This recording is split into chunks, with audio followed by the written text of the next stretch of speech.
Welcome to the eSports Report. On this week's show, we go over recent results and team changes in Call of Duty.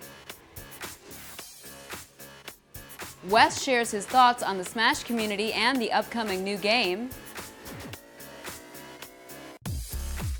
And we have all the results from Defend the North. Congratulations. Congratulations.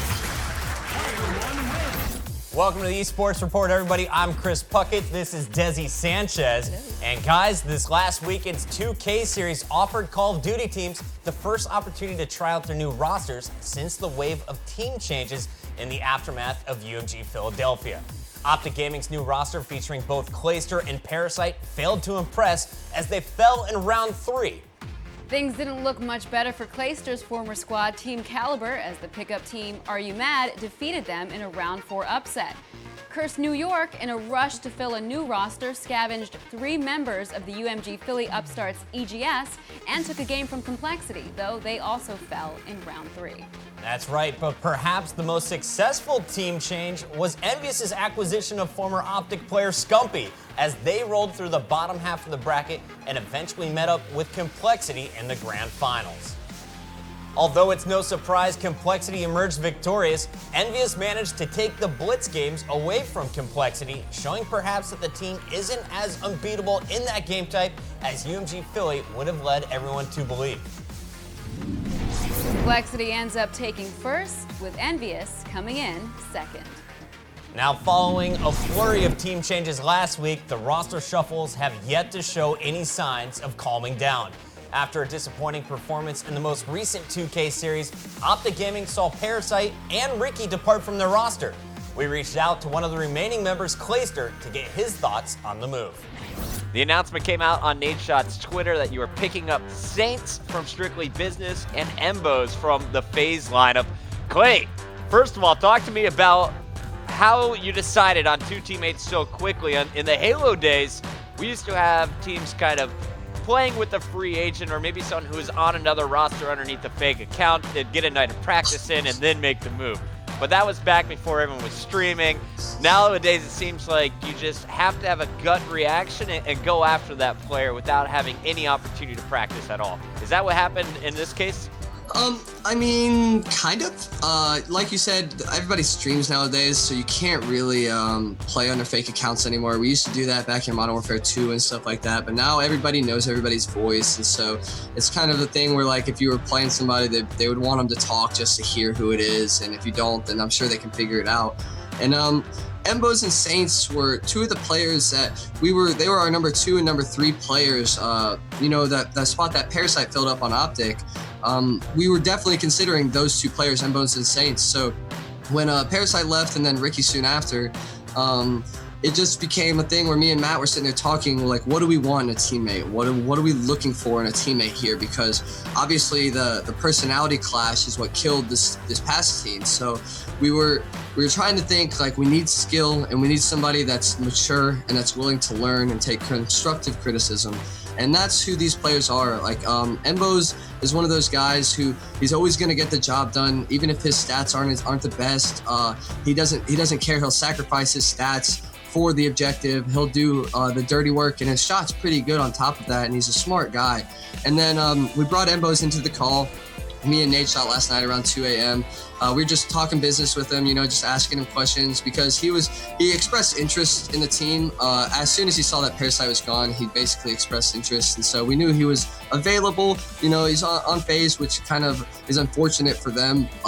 But, you know, he wanted to be on the team from the beginning, and he went to FaZe just because Parasite took his spot. So we're sitting there talking to him, and he's throwing out names out there, you know, Nameless, Study, Saints. And then we were just talking about what we need in a 4th player. And me and Matt came to the conclusion that we needed a very, like almost a flashy SMG player, somebody that's going to get a lot of kills and make that 2 or 3 piece on the flag when you need him to. Right. And Saints is that player. And even though he ran an AR on Strictly Business for this last tournament, at Columbus he ran an SMG, and in Black Ops 2 he ran an SMG. And I honestly think he's better with an SMG because when I play against him with an AR, I'm always like, what are you doing, man? I'm not saying that he's bad, but it's just like his SMG is something that you gotta be afraid of, because he'll come around the corner and melt all 4 of your teammates or all 3 of your teammates before you even have a chance to fire back at him. And so that was why we went for Saints, because Nameless is kind of like an aggressive AR, and if we picked Nameless up, we'd run into the same problem that I ran into with Ricky. And then with Study, we were afraid that his image, and that apparently when he starts to lose, he gets down on himself, and we can't have that. We need somebody with a champion attitude, a champion mindset. And Saints and Embos are two of those players that Embos beat us at PAX, and so he knows what it takes to be a champion. And Saints has been on top for a long, long time now, since Black Ops 1. You know, he's been consistently placing well. He knows how to win. So that just went into it. And then apparently Embos and Saints are really, really good friends. They're like homeboys, and they hang out all the time. So it just kind of fell into place with everybody coming together. And me and Embos are great friends, and me and Saints are great friends. So Really? Yeah, everything just kind of came into place. And I mean, if a little nugget of information, to get on Unite at MLG Dallas for Black Ops 2, Embos is a person that actually threw me the bone for that squad. You know, he gave me the spot. They wanted him. He said, no, how about you pick up Clayster? And then, you know, I took Spacely Huddle and Slack to second place. And so it really propelled my comeback into the scene. And so ever since then, me and Embos have been really, really good friends. And That's awesome.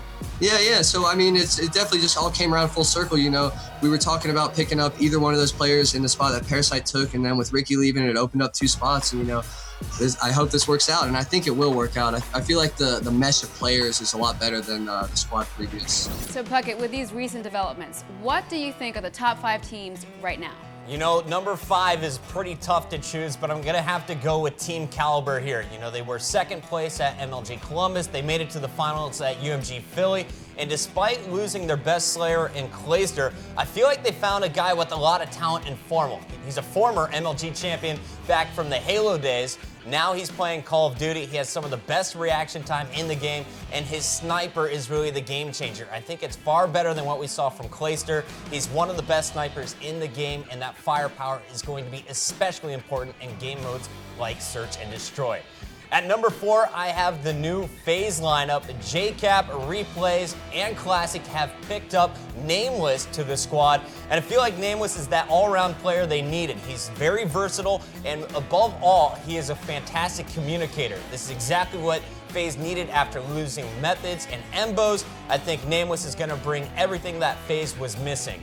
On Curse Las Vegas, we saw the move dropping Nameless to make room for Ricky, and I think it was a smart one. Despite how much I like Nameless as a guy, I feel like Ricky is going to be the better player for this position on Curse Las Vegas. He's going to be sitting back with that AR, clearing the way for players like Miracles and Kill to get into the action, and of course, Parasite can go back to his roaming role, which he is so strong at. Envious comes in at number 2, and this is surprising for me to say, guys. I never expected to rank Envy in my top 2 after watching them kind of fall apart following Call of Duty Championships last year. The new addition of Scumpy, though, seems to have re-energized this squad. He's brought that slaying power and kind of the fun that they needed. Merc and Proofy are more comfortable than ever, and this squad is really looking strong. They showed it in our last 2K series that they are a top contender. But above everyone else right now is Team Complexity. They're the #1 squad in the world for a reason. They won MLG Columbus, they won UMG Philly and Call of Duty Ghosts, and they started their reign back in Black Ops 2 in the second half of 2013. No one has taken down Complexity. They haven't been knocked to the losers bracket since this team formed with Mr. X as their coach, and with the addition of Karma, I simply think they are the team to beat, and no one will be beating them anytime in the next 2 months.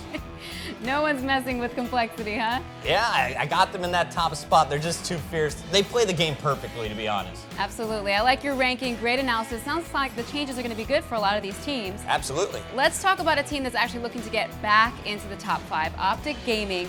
We've heard about the players. Let's take a look at the rock behind the green wall. Here's Optic owner and CEO, Hex. The day that I knew that Big Timer had a YouTube personality or an entertainment side of his persona that's going to be entertaining to the masses was during Orlando 2011, the MLG Orlando, because anytime the camera was on him, he was the goofy one. He was the one making the faces. He was the one trying to be entertaining. Everybody else would be like, he would be like making his faces. You could go back and watch that video. And I would show it to my family, I would show it to my friends, and be like, yo, this dude is funny, man. Like, he's like the one that that pops out the most, right? Obviously, during that interim from then to now, you know, Nadeshot had an amazing explosion in YouTube. Scumpy right behind him, and going into the house, like within the first week, I called it and I told Nadeshot and I told Scumpy, I'm like, man, you guys think you guys are the hot poop, right? But this is my dark horse. Like, I couldn't believe it. The gold that was coming out of this kid's mouth. But as always, I don't really have an outro, so I'm just gonna leave you with something stupid like this. Bye. The ideas for content and all this was pretty entertaining, and I knew that he was gonna be okay as far as like being able to release something funny. You know, I think that playing something outside of Call of Duty is what really made him comfortable enough to just get out there and say, you know, funny stuff on camera. Listen here, ladies and gentlemen. I want to make one thing clear right now. Tonight there will be blood. Okay, there will be sweat, and there will be tears. All right. Someone will die tonight. In the name of Optic! A couple of days ago, I woke up and I saw a text from him that pretty much said, like, hey man, after Philadelphia, you know, I don't think I want to be competing anymore. And that to me was like a punch in the gut. Man, like my head was just like trying to figure it out, trying to put sense to what had just happened, what I just read. And I'm like, I texted back, I'm like, cool, hell yeah, let's make YouTube videos, let's have fun, let's keep growing the brand. Hoping that he'd be like, yeah, you know, maybe, right? Not, I didn't know what to expect. I didn't know if he was gonna be like, yeah, I'm gonna move back or this and that. And I'm like, yeah, let's make videos, man. Let's play everything. Let's make a whole bunch of videos. Let's have fun. Let's kill it. And then as I'm starting to like come back to my senses, I started like formulating these questions that I'm gonna ask him to see if he's gonna stay and what his plans are. And he's like, yeah, man, I just don't think I have it. It's not fair to the guys that I don't wanna practice anymore. And you know, I think that this is the best decision. I'm like, all right, cool, man. So, you know, you're still staying at the house, right? He's like, yeah, man, I love it here. I'm like, yeah. So question number one, that's better, right? And I'm like, hey, I don't know if this is like too much of an insult or what, but like, what do you still want to be involved in you know, in competitive games, like in competitive Call of Duty? He's like, yeah, I don't want to step on Mike's toes. Mike Flamesword is our coach, and he's like, but I would like to coach. And at that point, I'm like, all right, we can make it work because Mike just got here. You know, you laid down all the groundwork. I'm gonna do whatever it is whatever you want, bro. You helped me build this amazing dream that I'm living. So I'm like, you're still sitting in the house. You're still gonna be doing this and that. And he's like, yeah. And I was like, good. All right, so I'll start developing a plan to get some sort of plan going for how we're gonna proceed with your retirement, how we're gonna announce it, how we're gonna talk to the guys and tell them, because we're playing in less than 1 week, and you're bombshell dropping it right on me. UMG Philadelphia is going to be the last tournament in my competing career in competitive Call of Duty. You know, I don't mind the way he did it. I like the roller coaster of emotions that he put me through, and you know, I'm happy with the outcome so far, and look very, very much forward to his future as an entertainer. Man, Hex is such a good guy, and you know, you have to feel for him suffering all the team changes as of recently, but he's been around the business forever. He's really grown this brand into one of the strongest brands in the industry. I think Optic Gaming is going to be just fine, and this new roster could turn out really well for them. I love it. Well, let's switch gears for just a moment, because you know it's time right now for the Planet Side clip of the week. Is it a good one? Oh yeah, here it is, guys. Check it out. Generator repaired.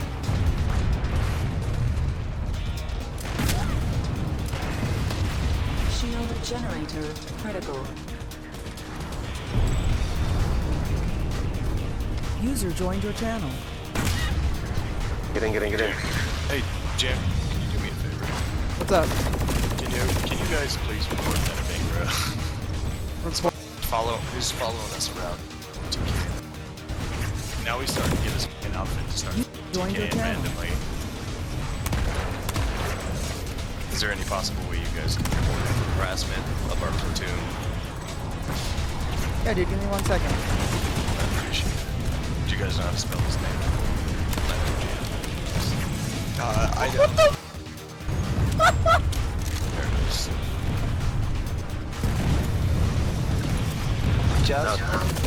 That was a pro kill. You gotta continue it. Yeah, Enrage, by the way, pro ++. That was very nicely done. I love me. What is going on right now? Every time keep Who needed to report it? Who needed to report it? Was that Chesswell? No, it was Sport Halo, and I banned it. Oh my god. Oh my god. When we come back, we have your League of Legends highlights from GPL and OGN. We check out the top 5 plays of the week. And Wes stops by to talk Super Smash Bros. With the eSports Report. The Garena Premier League, Southeast Asia's version of the LCS for League of Legends, ended its winter season this past week after roughly 2.5 months of play. Taiwan rose above the rest, hosting 3 teams of the top 4, with Saigon Jokers rounding out the group. Season 2 world champions Taipei Assassins met with their sister team, Taipei Snipers, in the grand finals of the winter playoffs. Only BB remained on TPA from their championship roster, with his former support Mistake acting as captain for Taipei Snipers.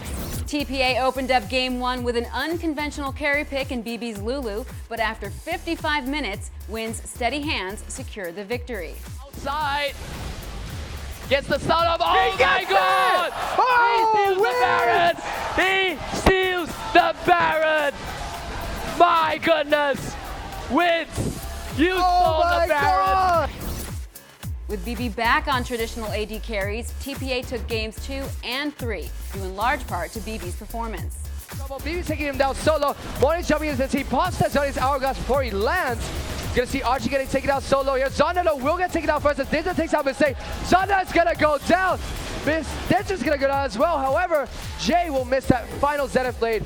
Win's gonna get hit by another cleaver. He will get chased down. Archie will hit him with cleaver after cleaver, infecting him each and every time. Another cleaver onto Win's face. Morty's gonna hit him with that trident. Will take him down. BB might not be able to pick up O'Real here, but yet again, another fantastic team fight for Zuma TPN. Taipei Snipers pushed the series to a Game 5 with a fast snowball victory. TPA took the first major advantage in Game 5 by securing a Baron and introducing TPS to the BB and J sandwich in the ensuing team fight. But there we have Zonda trying to go to chase the Super Mega Death Rocket. Will be able to take him out. Got JJ now killing onto him. Gets excited. Wants to duel against BB. Cleanses away the stun, but it will be taken down by Jay. BB and Jay now on the chase. They take down both the AD carries. And it does seem that BB, it looks like he wants blood at this point of time. Zonda will use the burnout to try to get away as far away from BB as possible. Jay has the stun charged up. They want to collapse onto O'Real. O'Real, will you be able to get out of there in time? No, it doesn't look like that's the case. O'Real is in a bunch of trouble and he will go down. TPA found an opportunity to engage on wins late in the game and earned their title of GPL Winter Champions. Win's in a bunch of trouble. Wins will be taken down. I think he will. Wow! Mega Inferno Bomb will take down Wins. Mistake now has to run for it. With the tidal wave, BB will secure the kill onto Mistake there. Archie flashes over the wall to get a stun out of God JJ. God Angel gets popped as well. Looks like God JJ will shoot on. This is Taipei Assassins' first win since April when they won Garena Spring. Korea's champions winner moved into the semi-final rounds this week with yet another installment of the telecommunications war, the rivalry between SK Telecom T1 and KT Rolster kicking off the semi-final action. Game 1 was neck and neck the whole way, but a wasted Gragas ultimate and Score's poor positioning led to a Baron for SKT that pushed momentum in their favor. Look at this, SK Telecom Score way out of position. They're going to try to punish that. Faker zoning on the outside, knows that he can't put a lot of damage on the Baron. Mandu getting caught here, has to Aqua Prison himself. Has to flash. Gotta care about that Magi's. Here we go, tidal wave. They want to finish this Baron, but KT coming in. SK Telecom gets the Baron, but the fight is on, and KT looking okay. Kakao has to back off. Mafa in the middle of the pit, and Impact doing a fantastic job zoning. Score finally enters the fight, but he has to go on the run now. Insect looking for a kill, but he stuck around for a little bit too long. He's going to go down, and Piglet adds another one. Another notch to the belt, to the many belts that Vayne wears on that. Game 2 was all SKT, but Game 3 had KT Rolster leading until this epic team fight. Insect though, was this overeager? Was it too much? They're gonna focus on the Nexus. It's so low. Faker and Impact tried to survive a double kill for Insect, and they save the Nexus with 100. Only 200 hit points left. And can they win right now? Mondu is there. He's looking to last hit. Can Mondu support? He flashed that. Backdoor Zyra. He cannot do 200 damage though. Gets caught. What a play by Ryu. Didn't even. Ozone looked to innovate the bottom lane in Game 1 with Mata's support Lee Sin, and the high pace kept Shield on their heels all game long. Puts on the box immediately, but goes down Imp with 1 kill already. Meanwhile, Save has to go on the run. He's just not tanky enough. Goong ults himself, immediately dies, and Dade comes in for some resets. Dandy picks up the kill as well. And look at the damage coming out of the Samsung Ozone team. How often do you get to see an Elise chase a Shyvana in Alter on the map? We don't see this very often. Imp takes down another turret in mid lane. Oh, the Cocoon misses, and Dandy comes in for the assassinate. He gets it.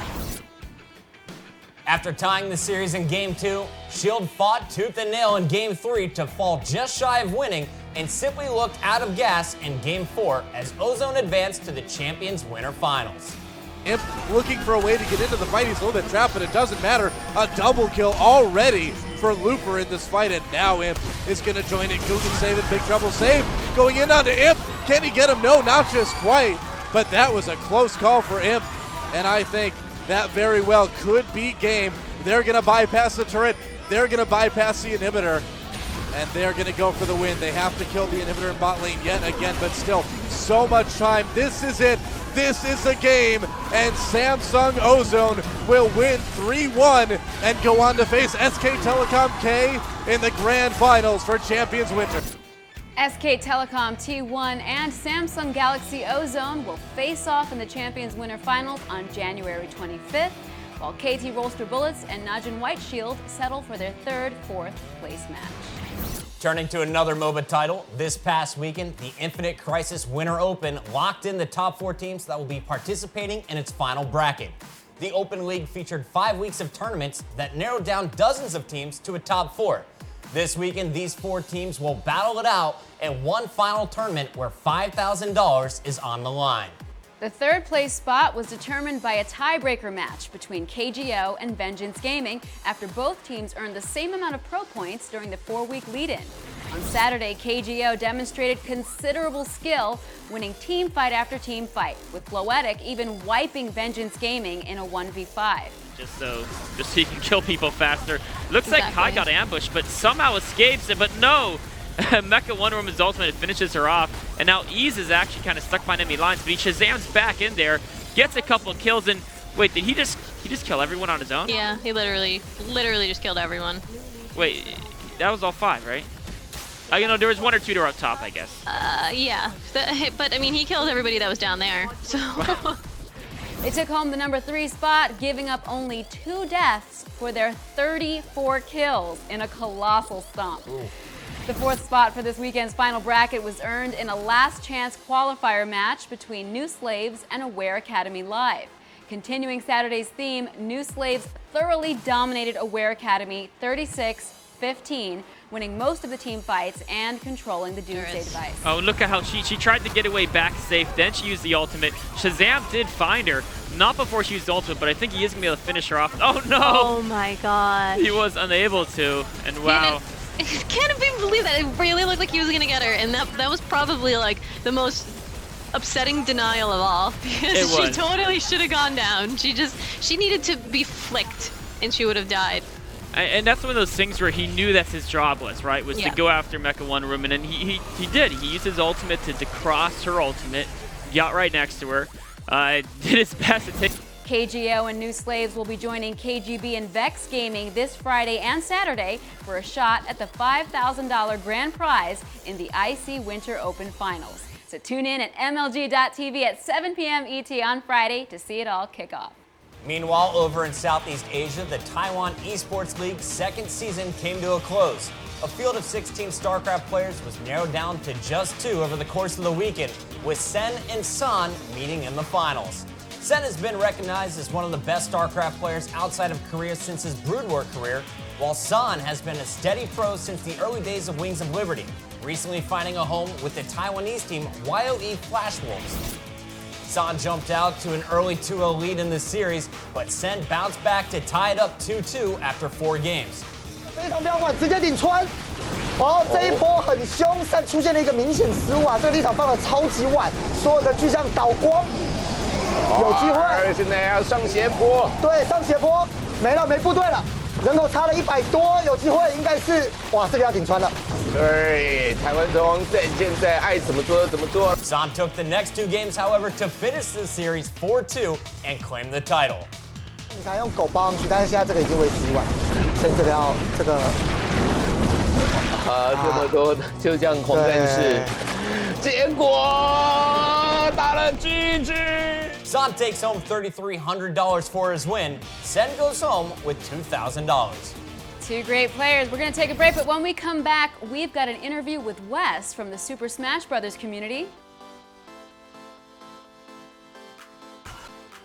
All the results from Defend the North. And Zeus takes the first New York major. And of course, your top 5 plays of the week. Stay right there. No, Looper gets him. Looper alive. Welcome back to the Esports Report. It is time for the top 5 plays of the week. Here we go, guys, taking a look at the top 5 moments in esports this week. And kicking us off at number 5, we have the incredible 1v3 from Fizzerb in Search and Destroy. No, he came out of beat and he just rushed beat on him. He's going in green.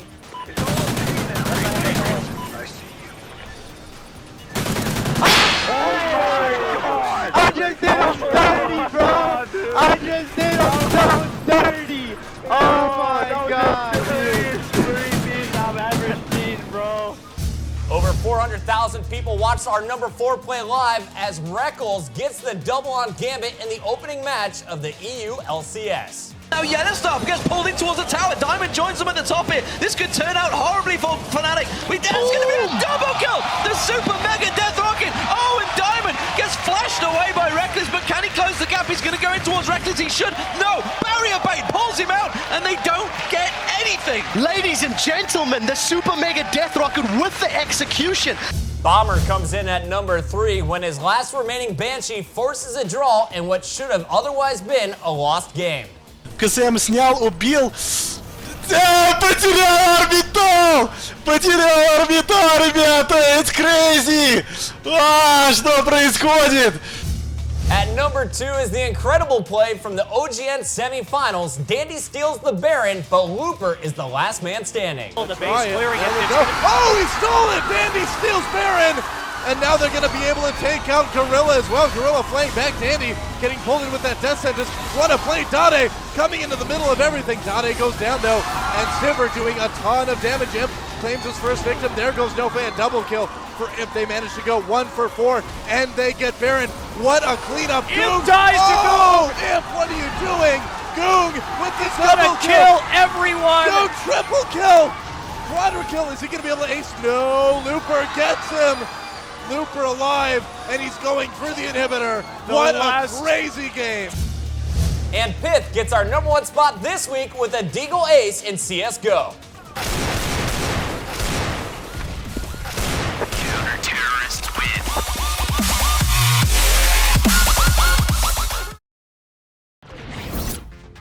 Some of the best fighting game players from all over gathered in New York for the Defend the North tournament last weekend. The competition featured singles events and half a dozen fighting games, as well as a team event in Super Street Fighter 4. With Justin Wong not in attendance, it would be Zeus who would take first in Super Street Fighter 4. Whatever mix-up he's doing, it's been working. Jump strong, I know you're up to, buddy. Hold your horses, hold this ultra, puts it in the air. I'm gonna make a little rainbow of roses. Poof, it's beautiful. He needs one more setup. One more mix up. Oh, he stuns It's it. over. Oh Kill my him. God. And Zeus takes the first New York major. The first New York major to Zeus. To absolutely no one's surprise, Chris G took first in Marvel vs. Capcom 3 when he defeated Flocker. That kid is just too good. Former MLG champ CD Jr. would take first in Killer Instinct with a victory over Rico Suave.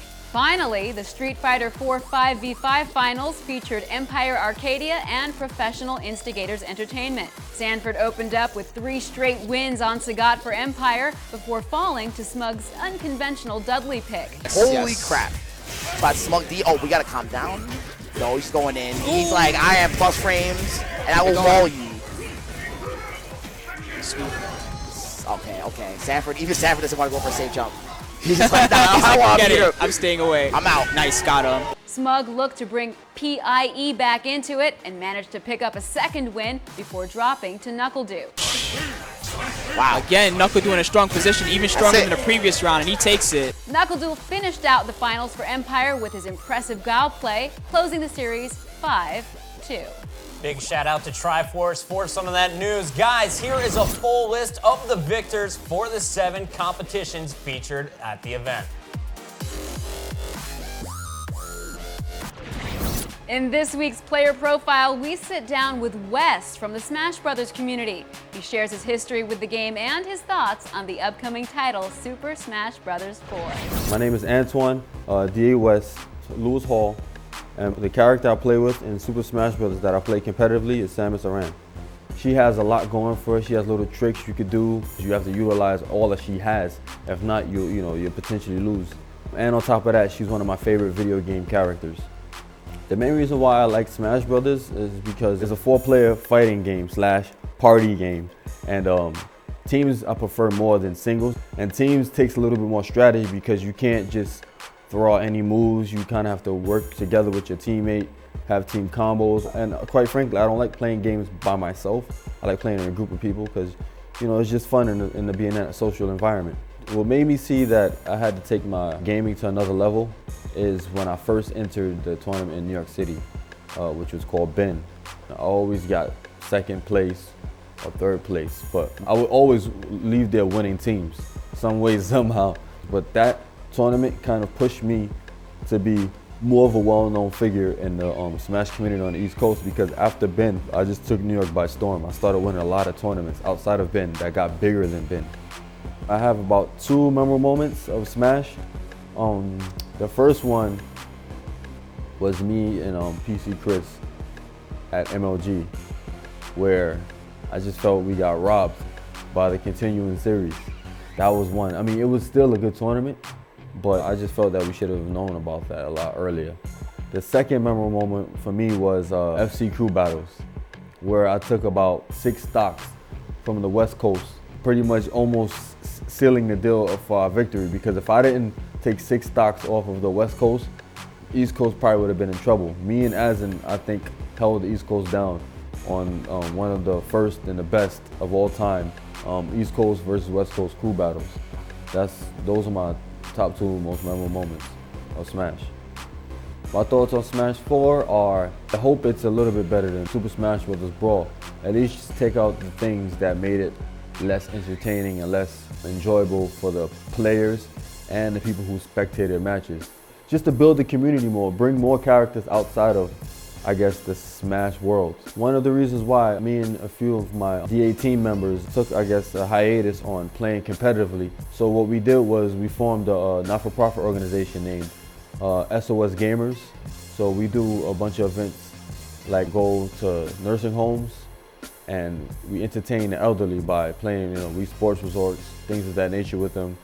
We held community outreach events with the New York City Police Department. We've done events for breast cancer awareness. Right now, what we're currently trying to do is raise enough money to build up a community center so we can get computers and things of that nature, so people who are less privileged could come in and do things like, I guess, make resumes, go online and just do the simple things that, people like myself and others probably take for granted.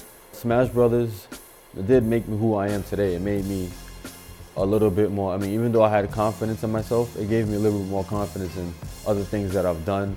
It definitely boosted up my social skills with different personalities. I mean, it was just a good experience. I wouldn't change it for the world. Like, if I had to do it again, I would do it all over. All right, well, after a short holiday break, the world of esports is back into the swing of things. For sure.